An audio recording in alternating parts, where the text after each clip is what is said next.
श्री अनुभव प्रकाश 3 गुफा भाग 2 तारीख 28/7/1999। नमो अरिहंताय नमो सिद्धाय नमो आयुर्वेदाय नमो वज्राय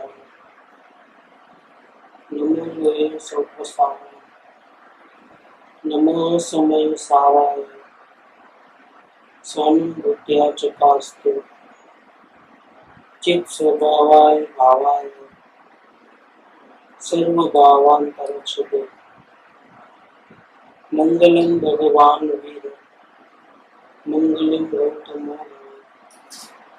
मंगलम कुंड कुंडाय जैन धर्मोष्टि मंगल सर्व मंगल मांगल्य सर्व कल्याण कारकम प्रधानम सर्व धर्माय जैनम जयपुर शासन ओंकार बिंदु संयुक्तम नित्यं ध्यायन्ति योगिनः कामदं मोक्षदं चैव ओंकाराय नमः।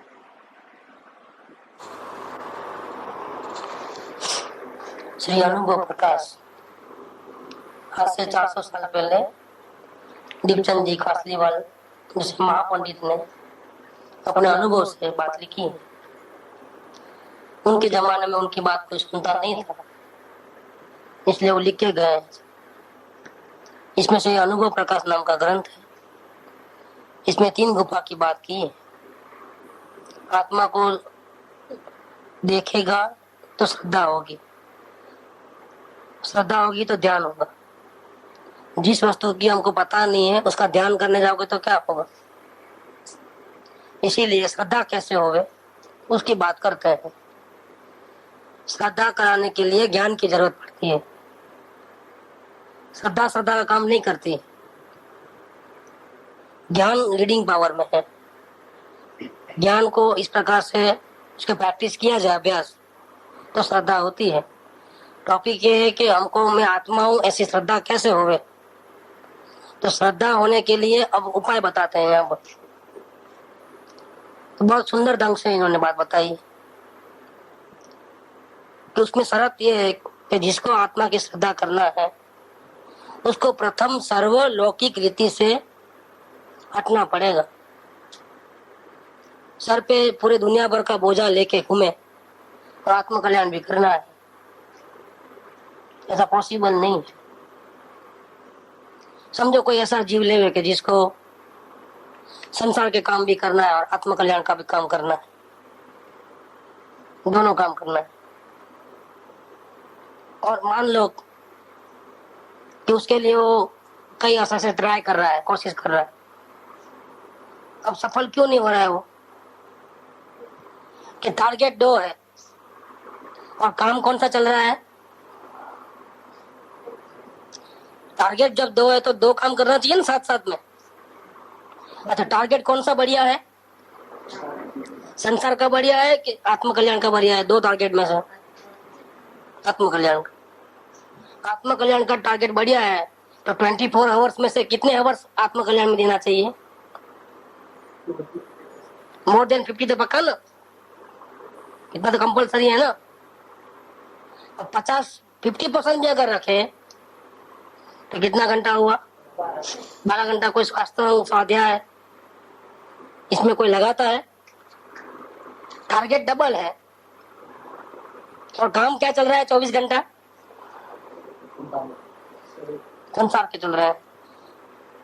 ये समाज का, कुटुंब परिवार का, शरीर का, इसमें कितने घंटे काम करता है?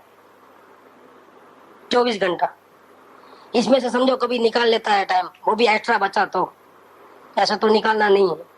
किसी को बोले ना कि अभी हमारे घर में रोज सत्संग होता है तो आश्चर्य होता है उनको, क्या बात करते हो रोज?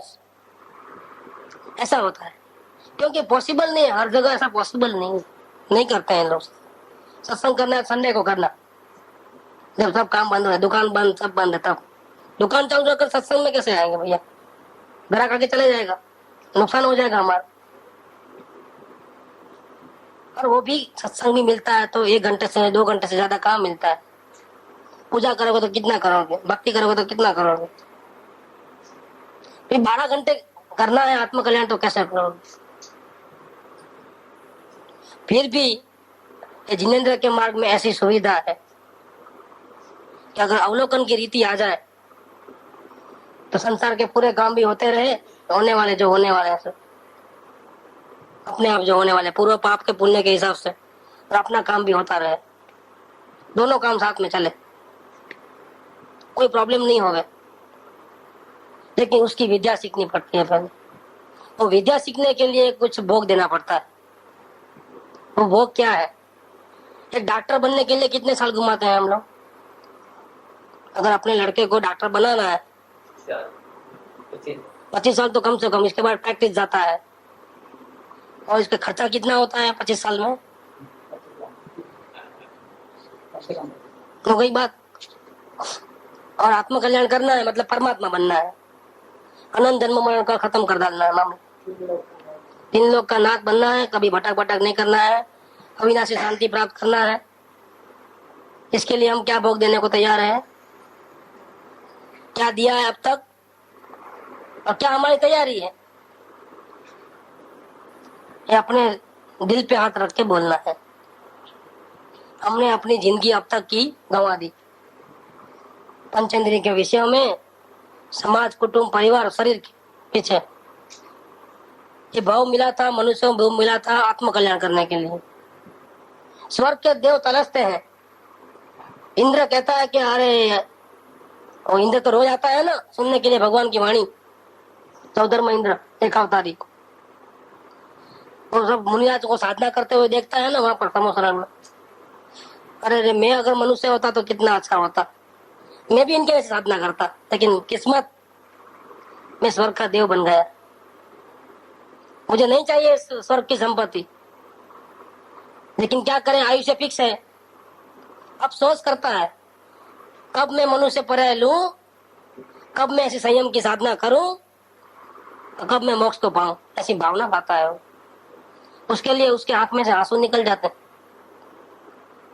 ऐसे अमूल्य मनुष्य जीवन की एक एक पल को हमने कैसे खोया है। यो भाव कर्म या भाव मरण सदियों से करता, ये अपना चक्कर चलता आया है हमेशा। हमने ऐसी बर्बादी की है, लेकिन कोई बात नहीं, 25 साल नहीं लगेंगे। परमात्मा बनने का जो साइंस है, विधि है, वो सीखने के लिए 50 साल नहीं लगे, 25 साल नहीं लगेंगे, 1 साल भी नहीं लगेगा। ज्यादा से ज्यादा कितना टाइम लगता है? 6 महीना, ज्यादा से ज्यादा। और किसी के ऊपर डिपेंडेंट नहीं रहना पड़ेगा, गुरु के ऊपर भी नहीं, क्योंकि वो तो मार्ग प्रकाशक है। काम किसको करना है? भूखा कौन है? तो खाना किसको खाना है? गुरु को कि अपने को? बीमार पड़े तो डॉक्टर गोली लेता है क्या दर्दी लेता है? डॉक्टर तो सिर्फ दवा बता देता है, भैया ये दवा ले लेना। तो खाता कौन है? यहाँ इसमें भी ऐसा है, दुखी भी हम हैं, भव भ्रमण में भटक रहे हैं, दवा भी किसको लेना है, काम किसको करना है? अपने को ही करना। तो किसी के ऊपर डिपेंड नहीं रहना है, अन्य किसी के ऊपर डिपेंड नहीं रहना। और फिर भी एक नया पैसा दिए बिना इस काल के भाग्य है, फ्री में दवा मिलती है। परमात्मा बनने का साइंस है ना, विधि फ्री में मिलती है। कोई ग्राहक चाहिए, ग्राहक अगर को तैयार है, कोई माधव ले रहे नहीं, गोपियां बोलती थी। उनको परमात्मा कृष्ण में इतना प्रेम हो गया था कि जाती थी दही बेचने के लिए या मक्खन बेचने के लिए, लेकिन वो अपनी सुध बुध भूल जाती थी। वो बाजार में ऐसा बोलती थी, माधव ले रहे, कोई ग्राहक ले तो हम दे दे माधव। ऐसे जिसको आत्मा का प्रेम जगता है ना, उसका कल्याण करने का भाव जगता है ना, तो संसार उसको याद नहीं आता है। तो 6 महीने के लिए कम से कम अंधे, बहरे, लूले, लंगड़े स्वेच्छा से हो जाना है। सर्वलौकिक रीति से परान्मुख होना प्रथम शर्त यह है। इसके बिना आत्मश्रद्धा होने वाली नहीं है, मैं आत्मा को पता लगने वाला ही नहीं है। प्रथम सर्वलौकिक रीति थी परान्मुखता, એટલે ફ્રી થઈ ગયો ને माइंड, अब कोई बोझा नहीं है। तो फ्री हो गया तो अब क्या करेगा, क्या करना, निज विचार सन्मुख हो, अपने कल्याण के बारे में सोचना, मैं अपने अपना कल्याण कैसे करूं, शांति कैसे मिले। सब वो इस प्रकार से कार्य करता है तो सबसे पहले वो कोई उल्टा चलता है, शास्त्र पहले पढ़ लेता है। शास्त्र के हर पन्ने में क्या लिखा है, कृपाणुदेव का ये ग्रंथ है ना जो आकाश आश्रम से निकला है, उसमें ग्रंथ खोलने की जरूरत नहीं, ऊपर ही लिखा है हेडिंग में ही, श्रीमद राजचंद्र के नीचे लिखा है, क्या लिखा है, जेने आत्मा जाने तेने, तो पन्ना खोलने की जरूरत नहीं है, ऊपर ही लिख दिया टाइटल पे ही। ऐसे किसी को ऐसा एक शास्त्र बहुत मिलते हैं, इस काल में फ्री मिलते हैं। 150 रुपए की बुक सिर्फ 10 रुपए में मिलती है। क्या देखो भाग्य कितने चमके हैं। परमात्मा बनने का जो जिसमें विधि लिखी हुई है वो किताब कितने में मिलती है, ओनली 10 रुपीज। लोग पान खा के थूक देते हैं, बीड़ी सिगरेट में जमा भगवा देते हैं रोज का। इतना धर्म इतना सस्ता हो गया इस काल में, ये गुरुओं की कृपा है। ये सभी गुरुओं को हम याद इसलिए करते हैं आज के दिन, इन सबका उपकार है आज का दिन, उनको याद करना है। गुरु पूर्णिमा का दिन है, अगर उन्होंने रास्ता नहीं बताया होता तो हम कहाँ से, हम कहीं भटक जाते थे। ये सभी ज्ञानी पुरुषों का बहुत उपकार। 10 रुपये में परमात्मा बनने की विधि जिसमें लिखी है वो बुक मिल रही है, और पन्ना खोलने की जरूरत नहीं, मेन लाइन तो इधर लिखी है ऊपर ही, जेने आत्मा जाने तेने। तो कोई उल्टा चलेगा, भाई हमको गुरु की क्या जरूरत है ना, शास्त्र पढ़ लेता है, शास्त्र पढ़ के और ढूंढने जाता है कि आत्मा कहाँ है, कि शरीर में कैद है, तो जाता है ढूंढने के लिए, इधर इधर देखता है, अपने आप स्वच्छंद से देखने जाता है, या फिर कोई कुगुरु भटक में आ जाते हैं उसकी लाइन में कि भैया आत्मा देख रहे हो, ऐसा नहीं, सांस को देखो ऊपर नीचे जा रही है। कोई बोलेगा चक्रों को देखो, कोई बोलेगा उपवास करो भैया, ऐसा आत्मा नहीं मिलती है। भूखा रखो शरीर को, खाना मत दो। कोई बोलेगा पूजा भक्ति करो, कोई बोलता है एक टांग पे खड़े रह जा, कोई बोलेगा शीर्षासन करो, लेकिन वो विधि नहीं है। तो यहाँ तो ऐसे जीव को लिया है कि वो आत्मा को ढूंढने के लिए देखता है इधर उधर, लेकिन कोई सदगुरु का भाग्य से बेटा हो गया तो मैं क्या ढूंढ रहे हो, उपवास कर रहे हो, माला फेर रहे हो, वर्षी तप कर रहे हो, शरीर को कष्ट दे रहे हो, ध्यान लगा रहे हो, किसका ध्यान कर रहे हो भैया, मैं सांस को देख रहा हूँ ऊपर नीचे हो रही, तो फिर ध्यान लगा रहा हूँ, तो क्या कर रहे हो भैया, चक्रों को देख रहा हूँ। कोई सदगुरु ऐसे मिल गए, उन्हें बोले ऐसा नहीं है भैया, ऐसे नहीं मिलता है, ये तो नौकर्म की गुफा है। ये कौन सी गुफा है, ये पहली गुफा है, पहली गुफा में राजा थोड़ा है तेरा कि नहीं, मैं चेतन राजा को ढूंढ रहा हूँ, किधर, शरीर में भैया, उसमें नहीं है। इसके पीछे द्रव्य कर्म गुफा है सेकंड नंबर, इसके पीछे तीसरी गुफा कौन सी है, राग द्वेष मोह की। उसके पीछे, पर्दे के पीछे, ये राग द्वेष मोह का जो पर्दा है ना, उसके पीछे तेरा भगवान है प्रकाशित। तो वो बोल रहा था कि मैं तो देखा लेकिन कहीं मिला नहीं, उपवास कर कर मर गया, मंत्र रट्टे रट्टे मर गया, यात्राएं बहुत की, बहुत धमाल कर ली, लेकिन अभी तक तो मिला, शांति नहीं मिल रही है, क्या करूं। तो बोले ऐसा नहीं मिलता है, ये तो पहली गुफा है, इसके अंदर जाओ दूसरी गुफा में, यहाँ से बाहर मत जाना। मतलब अपना जो भगवान आत्मा है इस बॉडी से बाहर तो नहीं है, अब इसके अंदर जाना है। अंदर जाना है तो 8 कर्म जो बांध के रखे हैं ना भूतकाल में, पूर्व कर्म, वो हैरान करते हैं।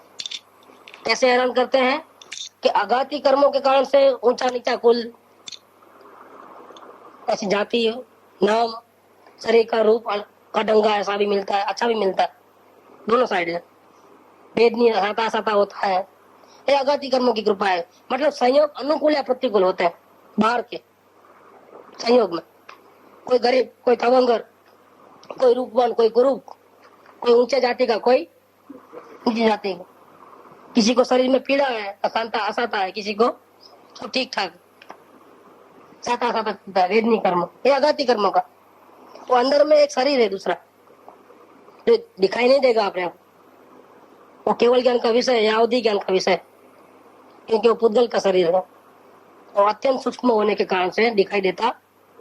लेकिन हमने अनंत जन्मों में जो भी कर्म बांधे हैं उसमें मेनली 8 कर्म उसके विभाग पूरे इसके अंदर है, कार्बन शरीर में है, ये अपने बॉडी में कैद है। जब यहाँ डेथ होता है तो ये कार्बन शरीर जो है साथ में जाता है आत्मा के साथ, और ये जो ऊपर का जो खोखा है वो जल जाता है, यहीं रह जाता है। फिर वो ऊपर का खोखा नया मिलता है, लेकिन कार्बन शरीर साथ में जाता है। अपने किए हुए अच्छे बुरे कर्म का लेखा जोखा अपने साथ चलता है। ये क्या लेके जाएगा यार? ये जीव जाएगा तो क्या लेके जाएगा? धन दौलत इज्जत नाम आबरू क्या लेके जाएगा? अपने किए हुए अच्छे और बुरे कर्मों का पोटला लेके जाएगा। बाकी कोई चीज हाथ में आने वाली, ये कार्बन शरीर साथ में जाता है जहां भी जाता है वो। और उसके उड़े से फिर वहां जैसा उन्होंने कर्म किए वैसे उसको अनंत गुण का जो भी तो सब अनंत गुण तक अनंत गुण का आत्मा और ऊपर कार्बन शरीर का खोखा दूसरी गति में भी जाता है।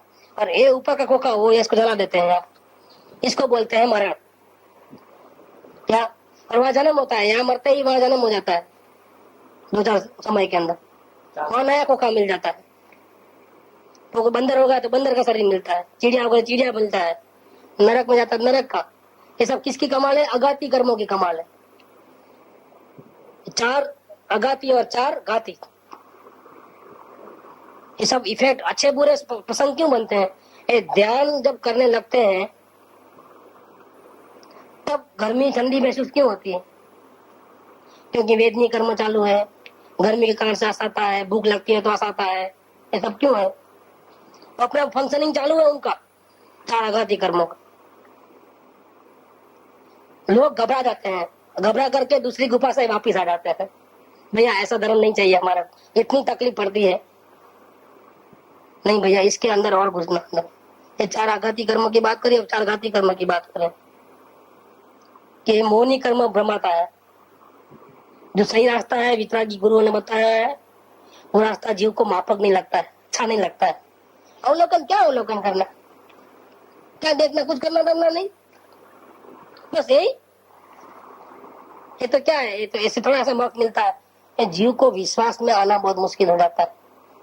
जीव को विश्वास नहीं आता है सदगुरु के वचन के ऊपर, शंका कुशंका होती है, ये भ्रम होता है। क्यों? दर्शन मोहनी के कारण, मोहनी कर्म के कारण। दूसरा अंतराय कर्म की बात ले कि जीव जब पुरुषार्थ करने को तैयार हुआ तो कोई ना कोई बाधा आए बिना नहीं रहे। ये क्या होता है? सत्संग में नहीं जाना है, पहले काम पता पहले, और सत्संग तो 1 घंटा मिलता है, हम तो आगे पीछे करेंगे, लेकिन नहीं जाना तो नहीं जाना, बोल दिया ना, गए तो झगड़ा पंचायत, आजू बाजू वाले बीच में आएंगे, शरीर बीमार पड़ेगा लो ना, कुछ ना कुछ बाधाएं आएंगी। ये क्या है? अंतराय कर्म, वो घाती कर्म में आता है। ज्ञानावनी कर्म भी काम करता है। सदगुरु जो ने बोला है ना, समझाया है ना, 1 घंटा गला फाड़ के, वो यही भूल के जाता है। क्या याद ही नहीं रहता? आपने क्या बोला फिर से समझाओ, अब कितनी बार समझाएगा उतनी याद ही नहीं रहता है वो। एक ज्ञानावनी कर्म का सोच देखो कैसा बात है। ये अवलोकन का लेटर 1.5 साल तक चला, 108, रोज नया नया निकलता है, लेकिन रोज पुराना भूलते जाओ, नया नया। अभी भी अवलोकन की बात ही चलती है, अभी वेद ज्ञान की बात चलती ही नहीं है। अभी तो और आगे चलना है कि बुनियाद की बातें करना है, वो तो अधूरा रह गया। पूरा अवसर चला लेकिन अधूरा रह गया। 8 दिन में 8 लेक्चर हुए, 8 नंबर तक आए हम, बाकी के अभी 14 बाकी रह गए, 22 घड़ी पद में से क्या करेंगे? तो नहीं तैयार नहीं हो रहा है जीव, क्योंकि जितना बोला जाता है उतना याद नहीं रहता है। अरे हमने 15 मिनट क्या अवलोकन में देखा वही याद नहीं रहता, क्या बोलेगा जाके, क्या बताएगा गुरु को कि हमने ऐसा ऐसा देखा। देखो ये क्या क्या है? ये ज्ञानावरणी घाती कर्म का। दर्शनावरणी में भी ऐसा है, क्या देखा नहीं मालूम, कुछ पता ही नहीं चलता। ये दोष हमने भूतकाल में किए हैं, उसकी सजा मिल रही है, वर्तमान का दोष नहीं है।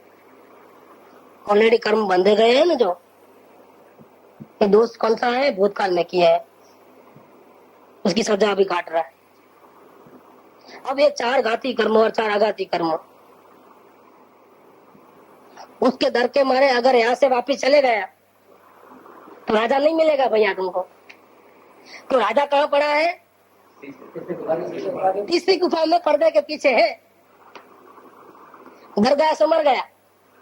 ये तो संयोग चाहे जैसे हो, क्या अच्छे हो कि बुरे हो, चाहे जितने संसार की आग लग जाती हो, हमको करना है सो करना है, करना सो मरना, नहीं करे तो मर जाएंगे हम। हमको तो आत्मकल्याण ही करना है। ऐसी अगर भावना होगी तो ज्ञानावणी, दशनावणी, मोहनी और अंतराय, ये 4 घाती कर्म जो है, जो डेंजरस है, इसमें सबसे पहला मोहनी डेंजरस है। और इसके सामने अभी आत्मज्ञान तो हुआ नहीं है, ज्ञान तो हुआ नहीं है, तो कौन काटेगा? ये दर्शन मोहनी को काटेगा कौन? जो महाभयंकर है, सबका राजा है, 8 का राजा कौन है? इसको कौन काटेगा? ये चैतन्य की शुद्ध भावना काटेगी। ये शुद्ध भावना में इतना बल है, अगर चैतन्य में से निकली हुई भावना सफल नहीं होवे तो 14 ब्रह्मांड को शून्य होना पड़े। बेंसी का मतलब देखो, बेंसी का जीवन भी ऐसा है कि उन्होंने ससुराल कराची में था और माता पिता पियर वगैरह यहाँ वडवान में, सुरेंद्रनगर के पास। छोटी उम्र में उस टाइम में शादी हो जाती थी, आज से 50, 60, 70, 80 साल पहले की बात। और कराची में उनकी बड़ी बहन का ससुराल वहां था, उनकी शादी हो चुकी थी। उसी बिल्डिंग में उनका एक लड़का था, फैमिली था, उनके साथ उनका लगन नक्की कर लिया। लेकिन छोटी उम्र में उस टाइम शादी होती थी तो लड़की ज्यादातर पीपीआर में रहती थी, जब तक बड़ी ना हो जाए तब। तो वो पीएम में रहने के बदले वो कहाँ रहते थे? अपनी बड़ी बहन के पास कराची में, उसी बिल्डिंग में। लेकिन ये पूरा संस्कार जीव था और भावना दीक्षा लेने की थी, लेकिन अपनी भावना के अनुसार तो कार्य होता नहीं है। लेकिन फिर भी भावना इतनी उत्कृष्ट थी कि आत्मकल्याण करना है। तो क्या हुआ कि वहां कराची में सत्संग नहीं मिलता था, तो अपनी भावना को पोषण नहीं मिलता था। भावना है लेकिन आप कुसंग करोगे और सत्संग करोगे तो क्या होगा? तो उनको ये पता लग गया कि ऐसी हालत में मैं अगर यहाँ रही तो मेरी जो आत्मकल्याण की भावना है वो दब जाएगी, खत्म हो जाएगा, मेरा भाव चले जाएगा बेकार। तो भावना ने जोर किया, नहीं यहाँ तो नहीं रहना है। देखो भावना का स्वरूप कैसा होता है। उनको ये पता नहीं था कि मैं कहा हिंदुस्तान में चले जाऊंगी भाग के, तो वहां किधर मिलता है उनको पता नहीं था। एक भरोसा था कि हिंदुस्तान की संस्कृति में अगर मैं उस भूमि पे तो कहीं ना कहीं मिल जाएगा मेरे, मैं बाद में ढूंढ लूंगी। लेकिन यहाँ तो नहीं रहना है क्या? तो वो भावना जो भाई तो घर से भाग निकले बिना वाटर बैग लिए, 2 जोड़ी कपड़ा भी नहीं लिया, खाने का सामान भी नहीं लिया और भाग खड़े हुए। इसको बोलते हैं भावना। और जब भावना ऐसी होती तो कुदरत बंदी होती। गुरुदेव का बेटा हुआ, गुरुदेव ने रास्ता बताया, मेहनत की, और छोटी उम्र में 18 साल की उम्र में उन्होंने संकेत पाया। ये पुरुषार्थ से कार्य होता है। बहुत जबरदस्त महाआत्मा थी वो, आज उनको भी हम याद करते हैं। सोगाणी जी का भी ऐसा था, उनको अशांति अशांति इतनी फील होती थी कि रास्ता नहीं मिलता। किसी ने कहा शास्त्र पढ़ो, शास्त्र पढ़ने लगा, समझ में नहीं आता तो क्या करना, भावना जबरदस्ती। पंडित कोई जानता है उसको पगार लेकर के ये मेरे को बताओ उसका क्या है। घर में छोटा था तो धर्मशाला में जाकर के या मंदिर में जाकर के पंडित को बुला करके उसकी कन्वीनियंस पे उसको पगार दे करके शास्त्रों का अर्थ सीखते हैं। किसी ने बोला पूजा करने से आत्मा मिल जाएगी, शांति मिल जाएगी, तो क्या किया, सुबह 4 बजे उठ करके 5 बजे मंदिर खुलते ही अंदर एंट्री, 4 घंटे 5 घंटे खड़े खड़े पूजा, फिर भी शांति नहीं मिली। हठ योगियों को साधा, अघोरी बाबा के पास गए, मस्जिदों में गए, हर जगह जाके आए। ये कौन ले गई? भावना ले गई। लेकिन भावना दबी नहीं, भावना की आग झलकती रही। जब तक भावना को सही रास्ता नहीं मिलेगा तब तक भावना कमजोर नहीं होती है। आखिर क्या हुआ, भावना फलती है, कैसे फलती है? कुदरत ने सहाय किया। जो हिंदी में पहला आत्मधर्म निकलता था वो शुरू में 8-10 कॉपियां, वो कलकत्ता में आई और किसी मित्र ने उनको दिया। देखो ये धर्म की बात, कोई नया पेपर निकला है आत्मधर्म, तो उस टाइम में तो प्रेस कैसी होगी कि हाथ से लिखा होगा, कैसा भी, पन्ने भी छोटे, मतलब कम। उसमें गुरुदेव जी का फोटो भी था और हर पन्ने पे लिखा था 6 आवश्यक नहीं, एक ही आवश्यक है। देखो अब इसमें क्या मर्म है उनको मालूम पड़ गया, क्योंकि उन्होंने 6 आवश्यक किए थे आत्मा शांति के लिए। पूजा, देव दर्शन, पूजा, गुरु उपासना, जो भी करना था सब किया, फिर भी शांति नहीं मिली और वो पढ़ा उन्होंने 6 आवश्यक नहीं, एक आवश्यक। तो क्या हुआ, लाइट हो गई। ये बात सही बोल रहे हैं कि देव दर्शन से शांति नहीं मिलती है, शास्त्र पढ़ने शांति नहीं मिलती है, क्या पूजा भक्ति शांति नहीं मिलती है। मेरा अनुभव कहता है कि मेरे अनुभव से मैचिंग है बात, रास्ता कुछ दूसरा है। एक आवश्यक है ना, वो एक में कुछ कमाल है, जो भी है, ये 6 में कमाल नहीं है। ये शास्त्र कहाँ से आया है, कहने वाले कौन है, तो गुरुदेव है। सीधा तो गुरुदेव को नमस्कार किया पहले ही। देखो अभी गुरुदेव को मिले नहीं है, लेकिन जिसकी भावना सच्ची होती है ना, पहचान लेता है कि कौन सही है, अपने अनुभव से टैली हो गया। किसी आवश्यक नहीं, एक ही आवश्यक है। वो एक आवश्यक क्या है, मेरे को जल्दी जाना है, अब मैं रह नहीं सकूंगा, गुरु के पास जाना है। और किसी को कहे बिना चले निकले, घर वालों को नहीं कहा कि मैं सोनगढ़ जा रहा हूँ गुरुदेव के पास। और सोनगढ़ वो टाइम में फेमस नहीं था कुछ, 2 गाड़ी बदल कर आना पड़ना, अजमेर से अहमदाबाद, अहमदाबाद से दूसरी गाड़ी में बैठना, फिर वो सोनगढ़ स्टेशन पे उतरना, फिर वो 4 किलोमीटर पैदल चलना। तब गुरुदेव, इतना छोटा सा गांव, 200-500 घर वाला, उस जमाने की बात में गए और पहला प्रवचन सुना। और गुरुदेव ने जो बात बताई, ज्ञान जुदा और राग जुदा, खत्म, मामला फिनिश हो गया, यहीं बैठ गए, काम कर लिया। उसी दिन काम किया उन्होंने, 14 घंटों में तो आत्मा को दर्शन कर लिया उन्होंने। ये किसका बल है, भावना का। आत्मज्ञान बाद में हुआ, पहले भावना। तो ये भावना जो है, अगर शुद्ध अंतःकरण की है, सच्ची भावना है, और भावना के, जिसकी भावना हमने आत्मा की भावना है, तो आत्मा की भावना कब सच्ची होती है कि आत्मा का नाम आता है, सब कुर्बान है, हमारा प्राण भी कुर्बान है। धन दौलत इज्जत आबरू, पूरा संसार हम आग लगाने को तैयार है, हम अपने हाथ से आग लगा देंगे, लेकिन हमको किसी भी कीमत पे आत्म शांति चाहिए। इसको बोलते हैं भावना। अगर ऐसी भावना अगर है, तो जो राक्षस है ना बड़े, कौन से,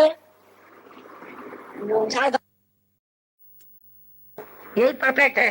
किसने जाना, तो परम देव, परम गुरु यहाँ बैठा है, अपना आत्मा ही परम देव।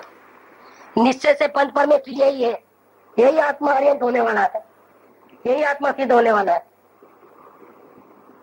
देखो, इसलिए समय सार में अमृत सुंदर आचार्य देव ने इसी भगवान को नमस्कार नहीं किया। आत्मा क्या की टीका लिखी ना, नमस्कार किसको किया, नमः समय सारा है, हृदय कर्म नो कर्म भाव कर्म से रही जो शुद्ध आत्मा है, उसको मैं नमस्कार करता हूँ। तो किसी को गड़बड़ न हो जाए, तो उन्होंने टीका में वो भावार्थ किया ना, टीका लिखते हैं श्लोक की, पहले श्लोक की टीका, उसमें उन्होंने ही सवाल रखा कि भैया इतने बड़े बड़े अनंत सिद्ध भगवान हो गए, अरिहंत भगवान विराजमान है, सिमंदर आदि, इस वर्तमान काल में महावीर स्वामी आदि बड़े बड़े तीर्थंकर हो गए, इनको नमस्कार नहीं किया और आत्मा को नमस्कार किया, ये क्या बात है भैया। देखो, तो उन्होंने रीजन बताया, उसके अंदर उन्होंने रीजन बताया। क्या रीजन बताया कि एक आत्मा का नाम लेने से, उसकी पूजा भक्ति और ध्यान करने से सभी का ध्यान एक साथ में हो जाता है, सबको नमस्कार हो जाता है, और अनेकांतवादी को कोई फर्क पड़ता नहीं। ये आत्मा ही शिव है, आत्मा ही ब्रह्मा है, आत्मा ही महेश है, आत्मा ही तीर्थंकर है, जो भी है वो आत्मा है। इसीलिए, और हमारा सुख कहाँ से आने वाला है, सिद्ध भगवान हमको देने वाले सुख, हमको जो सुख आने वाला है वो तो हमारी आत्मा में से आने वाला है, हमको जो सुख आने वाला है। इसीलिए हमने शुद्धात्मा को नमस्कार किया, तो कोई बुरा किया नहीं है। बहुत बढ़िया समय सार की शुरुआत आचार्य देव ने ऐसा की। ये अमृत चंद्राचार्य देव ने बहुत बड़ा काम किया। ऐसी टीका तो भरत क्षेत्र में कहीं भी नहीं, ऐसा गुरुदेव कहते थे। ये समय सार के ऊपर जो आचार्य देव ने टीका की है, उनको आचार्य देव ने तीर्थंकर जैसा काम किया है और अमृत चंद्राचार्य देव ने गंधर जैसा काम किया है। बहुत बड़ी कृपा की। तो निश्चय से अपना जो आत्मा है वही हमको रास्ता दिखाने वाला है। ये हमको क्या है कि वो गुरु ने भटका दिया है, उसका शरण लो, उसका शरण लो, तो सब अपने को पराधीन बना दिया है। उसके पैर चाटो, उसकी पूजा करो, उसको प्रसन्न करो। भैया किसको प्रसन्न करने की जरूरत नहीं। सबसे पहले अपने आत्मा को राजी रखो, अपने को आत्मा को शांति मिले वो कार्य करो। जहां भी जाओ तो पहले कौन सा झंडा लेके जाना, ये मोटो लेके जाना। आपकी बात मैं सुनूंगा, अगर मेरी आत्मा को धचेगा, शांति मिलेगी तो मानूंगा, नहीं तो आप कौन हम कौन। ऐसा अपने आत्मा के बल से अगर जाओगे किधर भी तो कहीं भी ठगोगे नहीं, कोई आपको ठग नहीं सके, धोखा नहीं देगा। क्योंकि भावना में इतना जबरदस्त बल है कि दर्शन में को गिरा देती है। जब दर्शन में गिरा तो भ्रांति कभी भी होगी, सही को सही और झूठ को झूठ आसानी से पहचान जाओगे।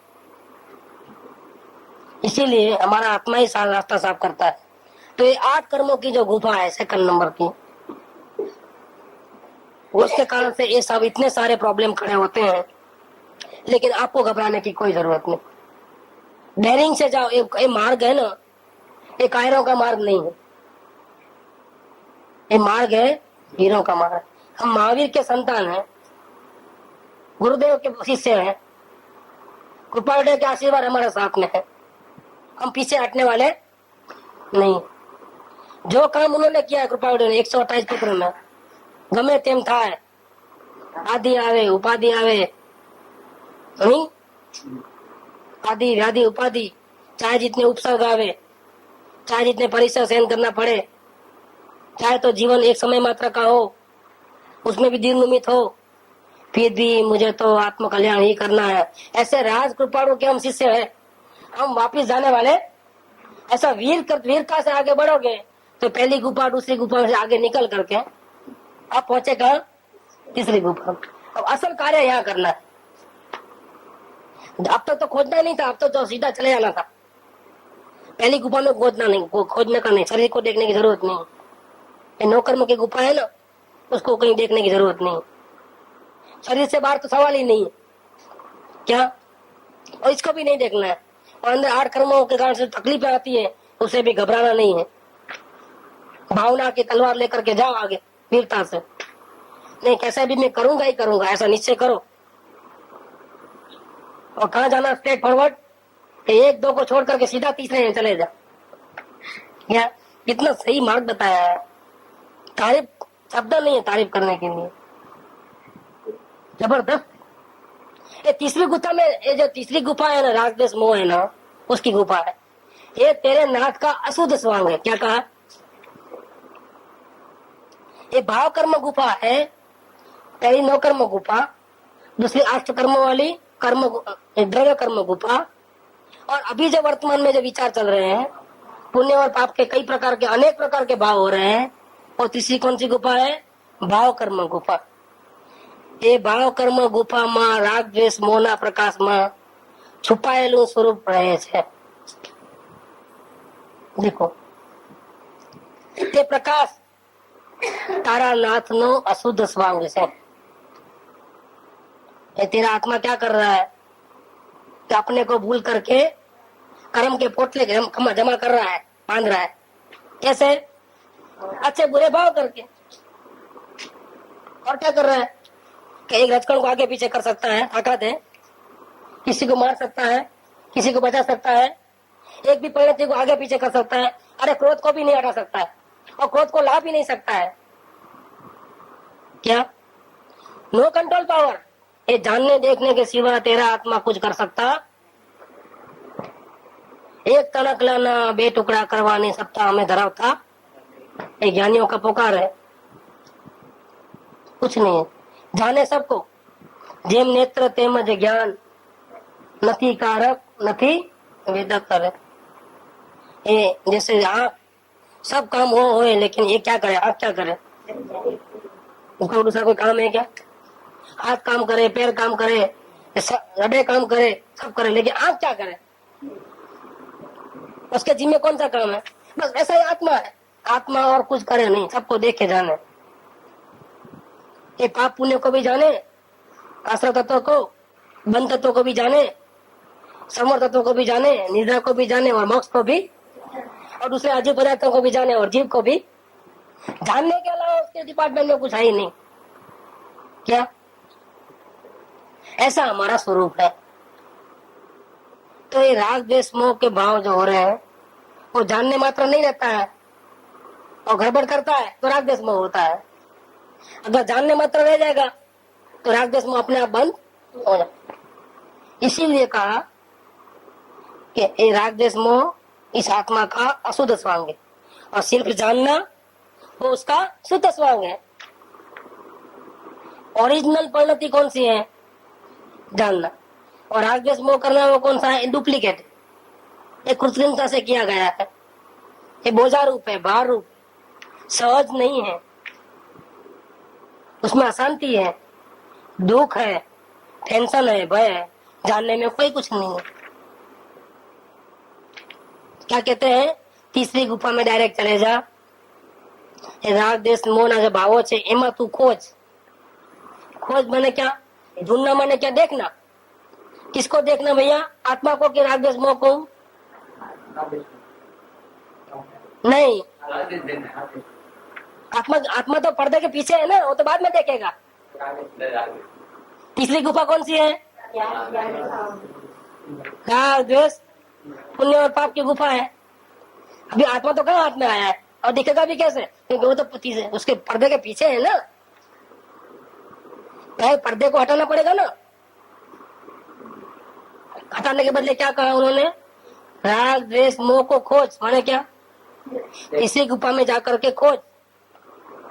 एमा तू खोज। एमा એટલે કેમાં? ભાવ કર્મમાં। એમાં એટલે શેમાં? એ ભાવ કર્મમાં, એટલે પુણ્ય અને પાપના જે ભાવો થાય છે એમાં તું કોને ખોજ? તારા ચૈતન્ય રાજાને ખોજ। खोज એટલે શું? इसका मतलब क्या? ढूंढना मतलब कैसे ढूंढोगे?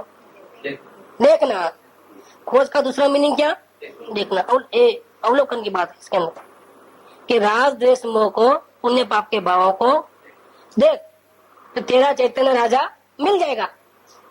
तीसरी गुफा में जो राग द्वेष मोह की गुफा है उसको तुम देख, उसको तुम वहां तुम खोज तो तेरा आत्मा मिल जाएगा। तेरा राजा तुझे वहां मिल जाएगा। शरीर में नहीं मिलेगा, संयोग में नहीं मिलेगा,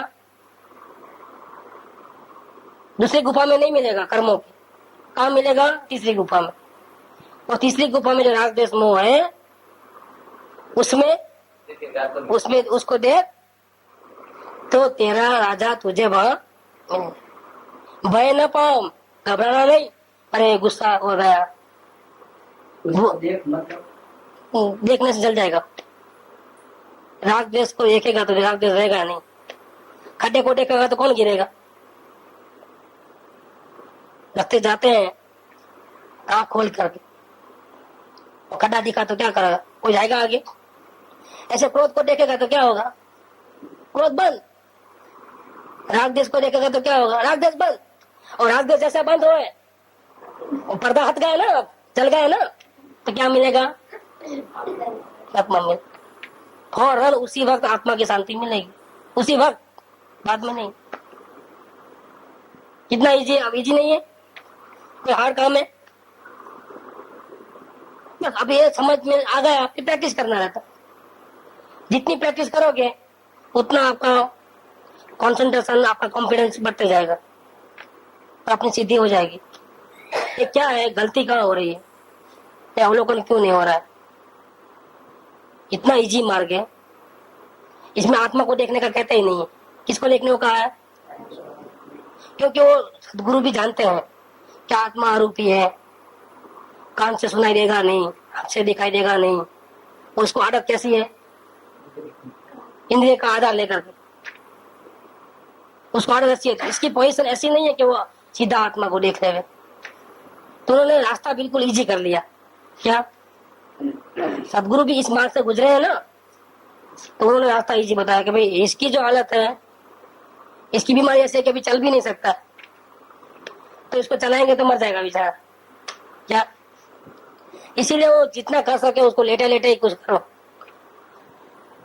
तो बोले तुम जो करना है कर, लेकिन क्या करना, आत्मा नहीं दिखता, आत्मा को कहाँ देखने को बोला तुमको, बोला क्या देखने को बोला, वो तो है ना, मालूम पड़ता है ना, मुझे गुस्सा आया, मुझे लोभ हुआ, मुझे खाने का भाव आया, मुझे पीने का भाव आया, ये तो दिखता है ना, देख उसको। ये जो तुझे को पाप और पुण्य के भाव तू ही करता है, उसको देख। तो आसान नहीं किया, आसान कर दिया।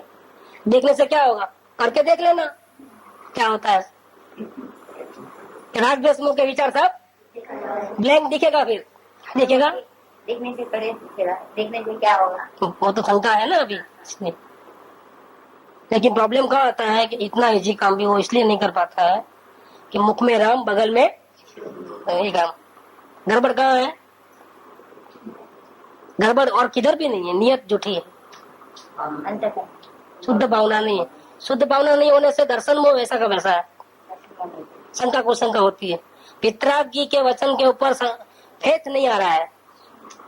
ये वचन अपने घर की बात तो नहीं है ना, ये 400 साल पहले लिखे गई ये बुक, हमारे घर की बात है। कृपाणु ने जो लिखा हुआ अंतर्मुख अवलोकता विलय तथा निवार, अपने घर की बात है। उन्होंने अनुभव करके 125-150 साल पहले लिखी गई ये बात है। ये हमारे घर की बात ही नहीं है, सब गुरुओं की कृपा है। अपन तो क्या है, उधर से लिया और इधर पीस दिया, अपना कुछ इसमें कुछ है नहीं, कमीशन भी नहीं मिलता है, नो कमीशन, कमीशन भी नहीं मिलता है, उनका ही माल है पूरा, परम गुरुओं का माल है। और इधर से लिया इधर से दे दिया खत्म। जिसको अपना कल्याण करना है, अपनी गगरिया भरना है भर लो, नहीं तो ये मनुष्य बहुत हो जाएगा। ये जीव को वितरागी के वचन के ऊपर विश्वास नहीं आता है। क्यों नहीं आता है कि मुख में राम, बाकी काम बहुत इजी है, 1 घंटे में 2-4 घंटे में हो जाए। 6 महीना तो मैक्सिमम टाइम लिखा है। तो ये जीव को अपनी नियत को ठीक करना है पहले, इसलिए पहली शर्त वो रखा।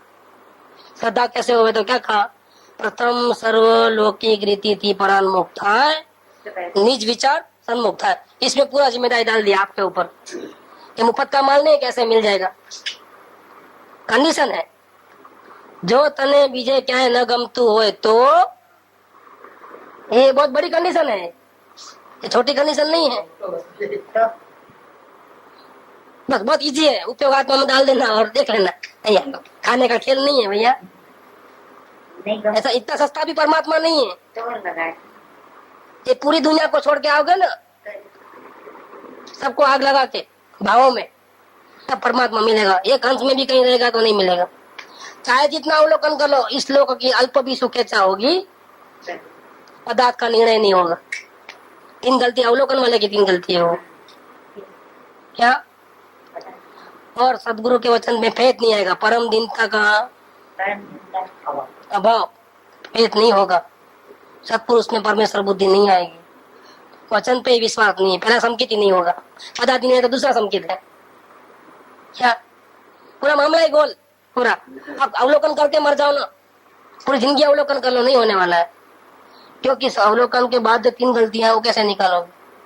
वो 3 गलतियों का जो संबंध है वो किसके साथ है, शुद्ध भावना के साथ है। लोग बोलते हैं कि हमारा अवलोकन चलता है लेकिन फिर बाद में रुक जाता है, फिर चलता है फिर रुक जाता है, समझ में सब आता है लेकिन फिर आगे नहीं बढ़ते हैं। आगे क्यों नहीं बढ़ते हो भैया, तो 3 गलती मौजूद है। कौन सी, इस लोक की अल्प भी सुखेच्छा, परम दीनता का अभाव और पदार्थ का अनियन। और ये तीनों गलतियों का संबंध किसके साथ है, शुद्ध चैतन्य की भावना के साथ है। इसलिए कृपाणु ने वेद से उठाया, आत्म भावना भाव था। बोलो, सम्यक दर्शन से केवल ज्ञान होता, ऐसा नहीं लिया। सम्यक दर्शन का जो मूल कारण है कौन, आत्म भाव, शुद्ध चैतन्य की भावना। अगर सच्ची हृदय से हो, आत्मज्ञान नहीं हो तो भी हो जाएगा। जाओ इस भाव में तो उसे भाव में हो जाएगा। शुद्ध भावना होनी चाहिए। सदगुरु ऊपर से आएंगे, आकाश से उतरेंगे। ढूंढने को जाना पड़ेगा, उपादान जागृत होगा, निमित्त को सरेंडर होना ही पड़ेगा। आता ही है वो कैसा भी कर। ये भावना में इतनी ताकत, लेकिन जीव को भावना की कमी के कारण इसका पूरा मेहनत व्यर्थ होता है। आंधड़ो वणे ने माछड़ो, क्या होता है पता है कहावत में? 2 कदम आगे बढ़ा और 2 कदम पीछे रहा, कहाँ पहुंचा भैया? चला कितना कदम? 2 इधर और 2 इधर, ऐसा कितना चला है, लेकिन रहा किधर? ये तो क्या करता है, 1 घंटा सत्संग करता तो 1 पांव चलता है आगे, बाकी 23 पांव चलता है। और किधर? कहाँ जाएगा वो? दुर्गति में ही जाएगा, निगोद। ये तो कार्य कैसे हो? भावना, शुद्ध भावना वाले का काम है। तो यहाँ बहुत अच्छी बात लिखी, तीसरी गुफा जो राग द्वेष मोह की है, वो राग द्वेष मोह को खोज, वहां तो आत्मा को खोज। मतलब राग द्वेष मोह को देख, पर्दे को देख, क्योंकि पर्दा पहले दिखता है, बाद में वो दिखता है ना। पर्दा पहले दिखेगा तो पर्दे वाले पीछे वाली चीज दिखेगी। तो इन्होंने बहुत इजी कर दिया, आत्मा को देख ऐसा नहीं कहा। क्या कहा? राग द्वेष मोह को देख, भय न पाम, निसंग जा। अरे मेरे को आत्मा चाहिए था, आप बोलते हो आत्मा कल्याण कर, आत्मा को देख। और फिर जब मैं आया आत्मा, हाँ मैं तैयार हूँ, तो आप किसको बोलते हो देखने के लिए? पर्याय बुद्धि करा दोगे हमारी क्या? मैं तो आत्मा को देखने के लिए आपके पास आया हूँ, और आप काम कौन सा दिए मेरे को? हाँ। मैं समझा कुछ मिल जाएगा हमारे को, यहाँ तो क्या कुछ भी नहीं है, ये पर्याय बुद्धि वाला खेल है। चलो भैया चलो, यहाँ बिस्तर पोटला उठाओ, यहाँ कुछ भी नहीं है, यहाँ आत्मा की बात ही नहीं चलती। यहाँ तो आओ कर, हाँ कुछ पूछो तो अवलोकन डालो क्या ऐसा ऐसा हो रहा। अच्छा देखो, कुछ क्रिया बताओ ना, उपवास करना, ये करना, वो तो है ही नहीं बात। लेट के करो, उठ के करो, बैठ के करो, सो के भी कर सकते। हाँ सो के भी कर सकते। इतना सस्ता है, कमाल हो गया ये तो। लेकिन करो, देखो कैसा भी करो, कैसे भी मग से पानी चढ़ते हो तो चढ़ा दो मग को। क्या मग है ना, भापते हैं तो पानी वो हार्ड रहता है, तो जल्दी से पिघलते नहीं है मग। तो कुछ भी करो, लेकिन मग को पहले वो पानी चढ़ा दो पहले एक दफे। जो भी करो गर्म करके करो, कैसा भी करो। ये बात ऐसी है। ये पहले कदम में शरत रख लेंगे तो कैसे होगा? एक बड़ी शरत तो रख ही दिया है, कौन सी? शुद्ध अंतःकरण वाले, शुद्ध भावना वाले, वो सबसे बड़ी शरत है, उसमें सब आ गया। क्योंकि ये अगर नहीं है बेसमेंट में, अब अवलोकन करके जिंदगी गंवा दोगे। अवलोकन करते जाओ, 4 घंटा करोगे और फिर कहीं फंस जाओगे, वापिस याद आएगा, अरे हाँ फिर अवलोकन करोगे, तो अवलोकन चलने वाला नहीं है, रोते रहोगे। आप तो बोलते 6 महीने में, हमको 1 महीना 1 साल हो गया है। क्या हुआ हमारा? भैया कईयों का हो गया है, तुम्हारा नहीं हुआ। तुम्हारा किस्मत, तुम्हारी भावना झूठी है। एक वितराग का मार्ग कभी झूठा नहीं हो सकता, परम वितराग है, पूर्ण वितराग की मार्ग बात। निसंक जा, भय न पाम, आ राग देशनी मोहनी दोरी, आ राग देश मोहनी दोरी, साथे जईने खोज। नहीं, क्रोध नहीं करना, बाद में आत्मा का दर्शन होगा, तो कभी होने वाला ही नहीं है। क्या होने वाला है? क्योंकि अनंत अनुबंधी का क्रोध कब जाता है? 4 प्रकार के क्रोध है, लेकिन सबसे बड़ा है अनंत अनुबंधी क्रोध। कब जाता है? ठीक है ना। तो ये तो बात कौन सी चल रही है? समय दर्शन करने की बात चल रही है। तो आप अगर ऐसा शरत रखोगे भाई क्रोध करोगे तो आत्मा का दर्शन होने वाला नहीं है, तो भाई किसी को भी नहीं होने वाला है। समझे आप? इसलिए उन्होंने क्या कहा, क्रोध नहीं करना, मान नहीं करना, माया नहीं करना, पाप नहीं करना, तो आना, तो मैं आपको आत्मा का बताऊंगा। ऐसी बात नहीं भैया, तुम जैसा भी हो आओ। क्योंकि गड़बड़ कहाँ है? तेरे में है कि तेरी पर्याय में है? देखो यही वेद ज्ञान स्वरूप कि जो भी गड़बड़ है, क्रोध मान माया लोभ की, वो किसमें है? कि तुम क्यों बेकार का माथा कुटते हो? क्या सर कुटने की कोई जरूरत नहीं है, तेरे को कुछ हुआ ही नहीं है। तुमने माना है कि मुझे कुछ हो गया है, क्रोध तूने नहीं किया। तूने क्या किया है? तूने क्रोध को जाना है। आत्मा ने क्या काम किया? मन ने क्रोध किया, उसने गाली दी निमित्त ने, तो क्रोध किसने किया? मन ने। और आत्मा ने क्या किया? उसको जाना है। आत्मा ने क्रोध नहीं किया है। और तुमको भूसा घुस गया क्या? तुम अपने स्वरूप को नहीं जानते हो ना, इसलिए तुम मन को और आत्मा को एक मानते हो। तेरे को भूसा हो गया। क्या भूसा हुआ? कि क्रोध मैंने किया, मर गया। यही हुआ, कुछ भी नहीं है। यही उसका पूरा राम राम हो गए उस पूरे। वो अपना स्वरूप देखेगा तो उसको लगेगा क्रोध मैंने किया ही नहीं, मैंने खाना कभी खाया ही नहीं। क्या मैंने राग द्वेष पुण्य पाप के भाव कभी किए ही नहीं। उसका करता धरता मैं नहीं हूँ। मैं तो ज्ञाता दृष्टा हूँ, वही मेरा असली स्वभाव है। मैं ज्ञानानंदी स्वभावी हूँ। वो अपना स्वरूप देखेगा तो। इसीलिए यहाँ पर ये शरत नहीं रखी कि क्रोध को सबको छोड़ के आओ, बाद में आत्मा दिखाएंगे। नहीं, ऐसा नहीं। राग द्वेष मोह की डोरी को साथ में लेकर के खोज। आ राग द्वेष मोहनी डोरी जे प्रदेश की उठी છે એને જે જાણવા વાળો છે બેકગ્રાઉન્ડ માં, એ જ તારો નાથ છે। तू कौन है कि ये जहां से निकल रहा है ना राग द्वेष मोह, ये शरीर में से निकल रहा है। क्रोध 8 कर्मों में से निकल रहा है। कहाँ से निकल रहा है? वो तीसरी गुफा में जहाँ आत्मा बैठा है ना, उसमें से निकल रहा है राग द्वेष मोह। उसकी अवस्था में है वो। उसमें से मतलब क्या? उसकी वर्तमान हालत में वो है बस। तो उसको वो जिस प्रदेश में से निकल रहा है, ध्रुव प्रदेश है, उसकी परिणति है। परिणति अभी विकारी है। ध्रुव प्रदेश जो है, आत्मा प्रदेश, वो शुद्ध है, परम पवित्र है। लेकिन उसकी वर्तमान हालत है वो राग द्वेष मोह वाली है। वो वर्तमान हालत किसकी है? वो त्रिकाली ध्रुव की है। जीव में और पुद्गल में वैभाविक शक्ति है। वो वैभाविक शक्ति का परिणाम है। जो शुद्ध त्रिकाली ध्रुव प्रदेश है, उसकी वर्तमान परिणति मैली है वैभाविक शक्ति के कारण। वो जिस प्रदेश में से वो वैभाविक शक्ति निकली है, उसका जो स्वामी है, ये परिणति का जो स्वामी है असली, ये तारो नाथ है। डोरी ने न देख। डोरी किसकी है? राग द्वेष मोह की है। मतलब डोरी ने न देख मतलब अब कब चेंज किया। परिणाम को मत देख। किसको देख? परिणाम को देखने वाला कौन है? अब पलटी मार। डोरी ने न देख।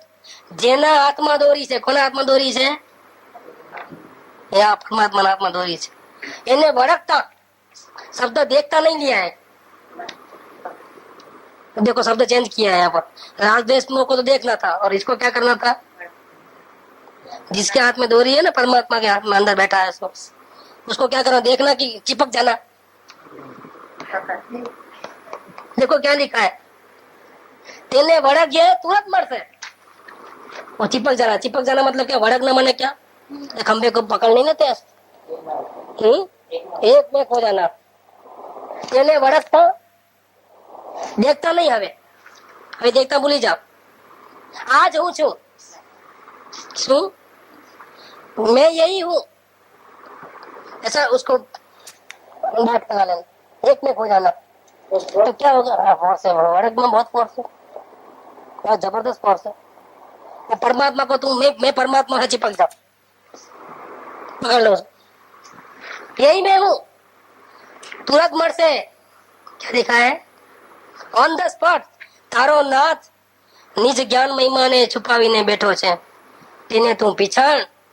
આ ગુપ્ત જ્ઞાન થયું। શું થયું? આ दुनिया वाले को नहीं मालूम पड़े कि हमको हो गया है। मालूम पड़े? कोई जाने? क्योंकि दुनिया वाले की आंख क्या देखेगी?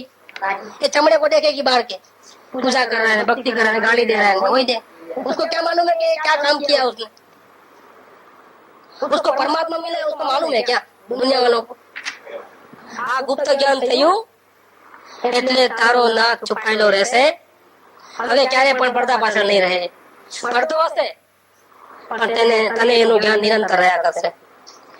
કેમકે હજી પડદો બાકી છે ને। અનંત અનુબંધ પડદો ગયો, હજી કેટલા બાકી છે? પડદો હશે પણ તારો નાથ ગુપ્ત નહીં રહે હવે, કેમ તને ગુપ્ત જ્ઞાન થઈ ગયું છે। ये श्रद्धा के मामला है। बस यहाँ तक ज्ञान का काम है। यहाँ से श्रद्धा हो गई, राक्षस मोह वापिस आ जाएंगे। मतलब मोह मतलब कार्यक्रमों की बात, वो वापिस आ जाएंगे परिणाम में, परिणाम वापिस मेले भी हो जाएंगे, गुस्सा भी शायद पूरा आ जाएगा। क्या नहीं आएगा? ऐसी बात नहीं है, खाने में नमक ज्यादा है तो ऐसा हो जाएगा। तुम तो ज्ञानी हो ना, तुम तो खाते नहीं हो ना, फिर तुम क्यों ऐसा किए? भाई अभी 3 कसाई बाकी है मेरे,